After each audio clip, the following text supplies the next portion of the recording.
Friends, I hope you all are doing well, and I hope that you already went in detail and studied more about the cardiovascular diseases and particularly hypertension, and that we did already discussed in last previous session. And there are a lot of documents also present for your guidance and for your understanding on model as well. So have a look on the model and read the documents as well. Now today, next session that is related to the bone health. Today we are going to be discussing and particularly the osteoporosis. So what osteoporosis is and how it can be managed and prevented by means of the nutrition and by means of physical activity we will discuss today. So what are the today learning outcomes objectives of the session are that at the end of the session you should able to understand and explain and can apply the rules of nutrition, that is the diet and the physical activity, in regard to prevent and manage the bone health that is related to the osteoporosis. And the second one is to gain an overview of when osteoporosis can happen on aging, eating disorders, and female athlete triad. So first discuss about the word osteoporosis is. What actually the osteoporosis word mean is. The word osteoporosis displaying its means by itself. Osteo means bones and porosis means pores. And the meaning of this word is that increasing in the pores of the bone inside the bone. This is called as the osteoporosis. While the normal structure of the bone, when we see by microscope or by an electron microscope, but it have not so much large and lot of pore inside the bone structure. So in this way, if the bone is more highly porous, it means it is less dense, while normally it should not be so much less dense. So this is the difference actually between the normal bone and the porous bone, and that's why it is called as the osteoporosis, because it is not good for health. And take the example, if you hit a hammer on this bone or any a structure that is porous like this, so which will break before? This one or this porous one? Yes, this porous one. Why? Because it is more brittle and less dense, not enough, have resilience and strength in it. That's why it is not good for our bone health, and we can prevent it by many ways. So, what is a summary of today's session that we are going to be discussed that is osteoporosis can be prevented or not? Or is it the aging process? Yes or no? And what are the risk factors can be identified by bone density screening test? Yes. Bone density can be identified some clinical tests, among which is main is the bone density test, and the other is to observe the joints by means of X-rays. And osteoporosis, yes, it is preventable disease. It can be prevented, though it is a aging condition. Because why? Because we usually observe in aging people. That's why we are considering it as an aging condition. But no, other people can also can get osteoporosis, and the reason is that unbalanced diet. The next part is the consumption of the balanced diet is very important, and this is the reason that I told you. So increase and take adequate amount of the calcium in diet by means of calcium-rich sources of food, along with the proteins and sodium as well, but by natural supplementation, not means that by only by artificial means. But along with these calcium, vitamin D intake and exposure to the sunlight is also very, very important, along with the active lifestyle. If the person is taking vitamin D, have good sunlight exposure, taking calcium, good amount of source from their diet, but have sedentary lifestyle, so still the person is can be exposed to the osteoporosis, can lead to with osteoporotic bones. So who are at risk? Those who have sedentary lifestyle, than females, is particularly women, that are experiencing menopause. It means that their menses have stopped, which is indicating that the female hormone called as estrogen has been stopped. And estrogen hormone is very important and functioning to control the hypertension of the person and also related to the bone health of the woman as well. So when the female experience of lacking the estrogen hormone, so they suffer from the menopause and also related some bone health, that is particularly the osteoporosis, but still it can be managed. Then some specific ethnic groups, like maybe because of some cultures, women cover herself inside in a room or in a particular area with all coverings, so there is no sunlight exposure, or any geographical area where there is lack of sunlight exposure is there, or by some means of some culture or in some ethnic groups, their lifestyle is not good enough to maintain the bone health by means of the physical activity and diet as well. So these all are the risk groups that can lead to the osteoporosis, and they are obviously at high risk of osteoporosis. And now last is the female accelerated. Yeah, they are also have a high risk of osteoporosis. Why? Because this is the eating disorder in the women observed in many research literature, where it was observed that women are doing over exercising, overtraining, and restricting their diets, taking very less diet, so that they become self-satisfied to being be more physically well for their maybe any purpose. And the other is then psychologically that they are not eating anorexia. Then the other is the amenorrhea.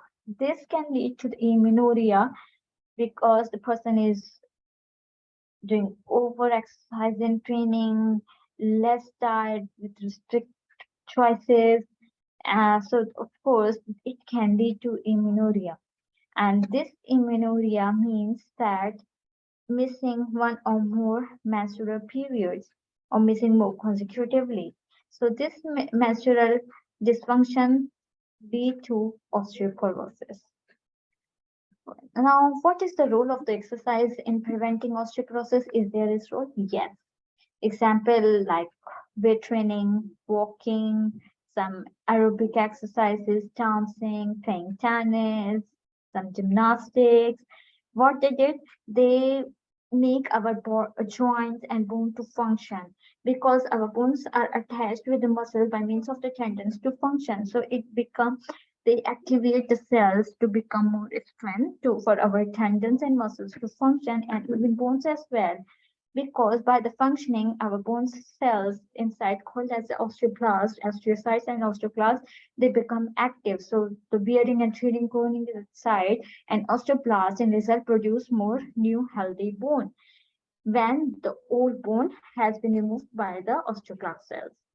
But if we are not functioning, we are not so much active and have sedentary lifestyle, then these osteoblasts not becoming functional to produce more new good bone.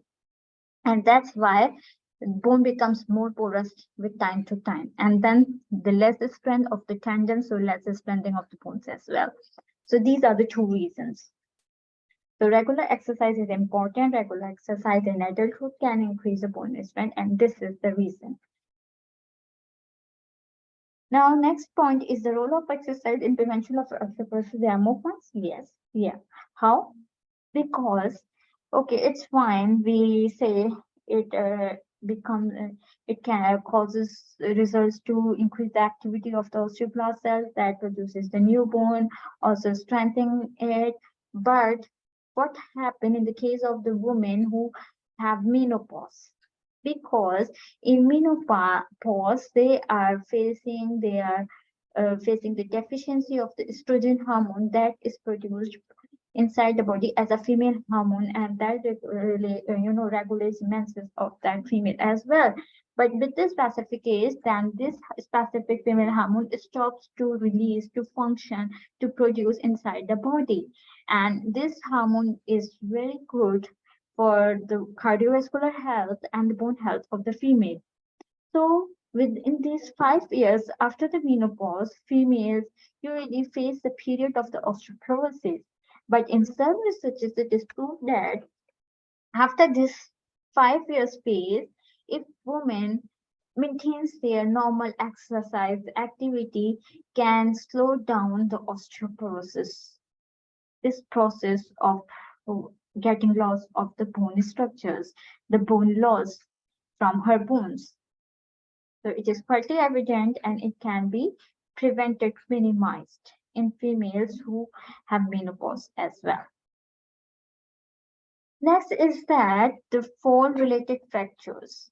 Exercise also helps to reduce the fall related fractures by improving the muscle strength that are, of course, they are, attached with the bones by the tendons. So providing the muscle strength, bone strength, and tendon strength as well, and by maintaining the body balance. Lower intensity of the activities among the elderly can be also be done to maintain the bone health, such as by doing gardening, some slow walking, social dancing, and it is evident in many researches that by these of such activities, it results to decrease in the risk of the hip fractures. What happened that if exaggerated amount of exercise among women does, and is it impact on the bone health? Yes. But how?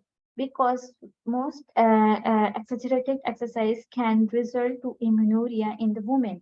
What is mean by the amenorrhea? It's mean that stopping of one or more periods, or that is the menses of in the woman. So of course, then estrogen, the female hormones getting disturbed, so bone health is also getting disturbed. Now I'm discussing another research, and what the result of that research shows that the bone density benefits from the exercise combined with the intake of the calcium, that is around 1000 milligrams per day. So it is concluded that bone density can be maintained by means of the both physical activity, that is the exercise, and by taking the calcium, and the strength of the calcium would be 1000 milligrams per day. But remember, along with it, vitamin D is also very important. And why it is important to take calcium and vitamin D alongside simultaneously?